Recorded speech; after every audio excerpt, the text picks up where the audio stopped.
湖北省武汉市等多个地区发生新型冠状 coronavirus outbreak. CNN even traveled there just before the city locked down. Коронавирусқа шалдыққандар саны 9 адам. Қазақстанның аумағында төтенше жағдай енгізілді.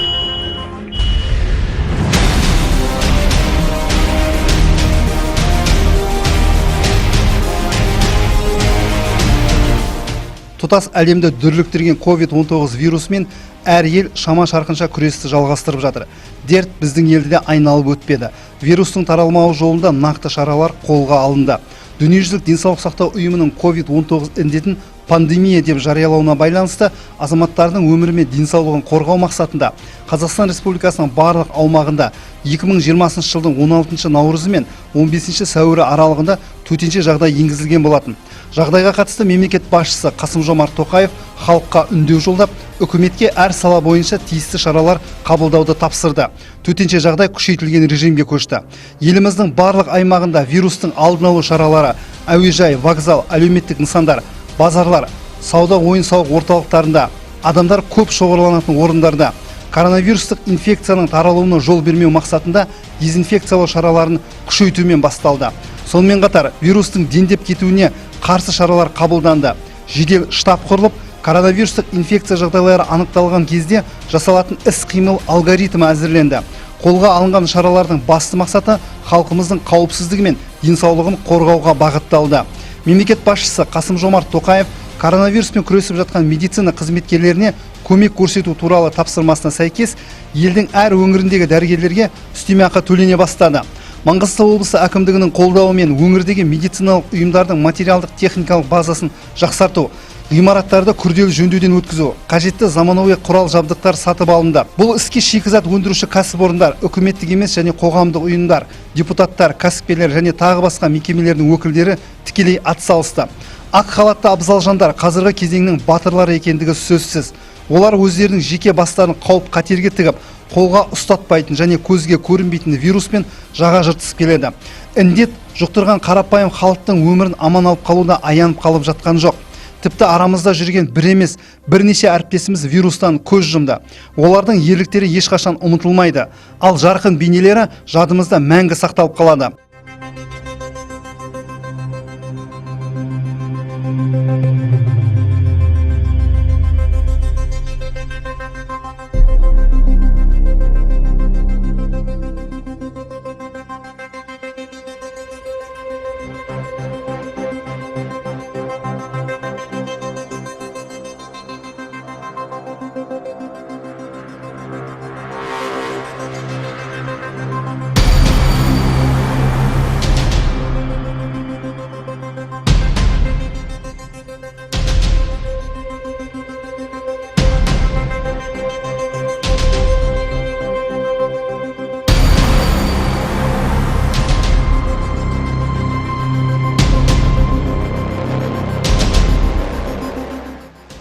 Коронавирустың әзірге кейінге шегінетін түрі жоқ. Вируспен күрес әлі де жалғасып жатыр. Маңғыстау өңірінде эпидемиологиялық жағдай бірде тұрақты, бірде тұрақсыз. Жасыл, сары, қызыл аймақтарда айналып жүрміз. Қазіргі уақытта халықты жаппай вакцинациялау мәселесі өте күрделі. Осы және басқа да ақпараттық түсіндіру жұмыстары ұйымдастырылған. Алдағы уақытта вирус жұқтырушылар санын азайтып, сақтық шараларына мән беріп, қауіпті індеттің бетін қайтаруда бірлесіп атқаратын баршамыз бір кісіде ат салысатын жұмыстар жалғасын таба бермек. Қазақстан Республикасы медицина қызметкерлері күні құтты болсын. Барша ақ халатты жандарды кәсіби мерекесімен шын жүректен құттықтаймыз.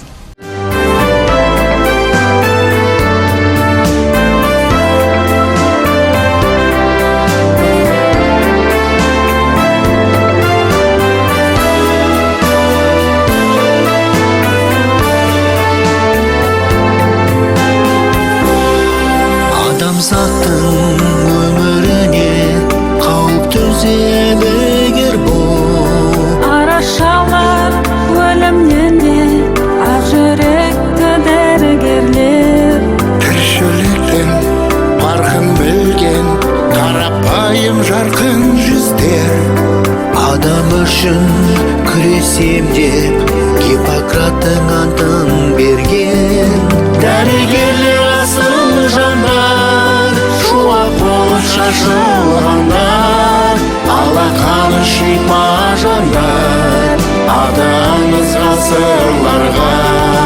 Үміт отын жалғағандар, еңбек етіп талмағандар, аман болсын, аман жүрсін, ақ халатты абзал жандар.